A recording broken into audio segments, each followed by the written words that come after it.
highlight of my Six Nations Championship, well, apart from winning it, I suppose, was as a forwards point of view, our set piece work was very good throughout the whole tournament. I think we had a 93% win rate on our own line-out, and our scrum ball was secure every time. So I think, on a personal point of view, a forwards point of view, that was my highlight anyway. I've never experienced nerves like that France game ever before, to be honest.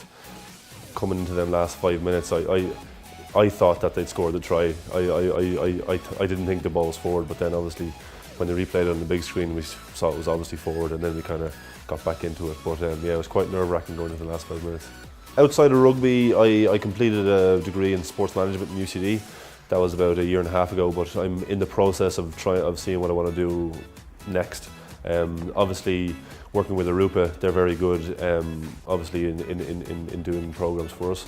So I'm in the process of thinking what I want to do. I haven't nailed it down yet, but hopefully I have a good few years left of me. At 6'10", I probably would be one of the tallest in this competition, but there's two others. Luke Charteris plays for Wales and Richie Gray plays for Scotland. I think they're both in around 6'9", 6'10", so the three of us are quite similar. The three of us never stood beside each other, so I'm not sure who shades it. In the changing room after the game, yeah, it was quite magical. Because of the highs of the pitch we come in, a lot of people just kind of sat down and took it in for a while, and then a crate of champagne came in and they started popping the champagne, and it was quite good after that. But then it was obviously just good sitting down, taking your phone out, reading your messages from your friends and your family.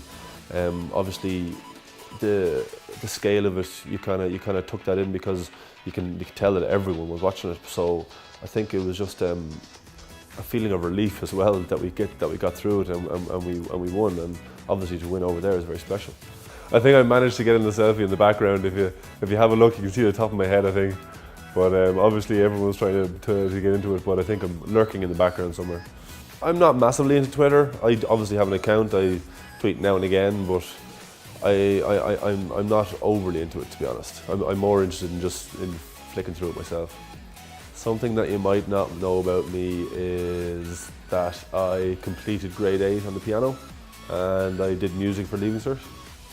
I haven't played recently now. I stopped a good couple of years after I left school, so if you asked me to sit down and play something, I don't know if I'd be able to, but if I practiced a bit, it would come back to me and say.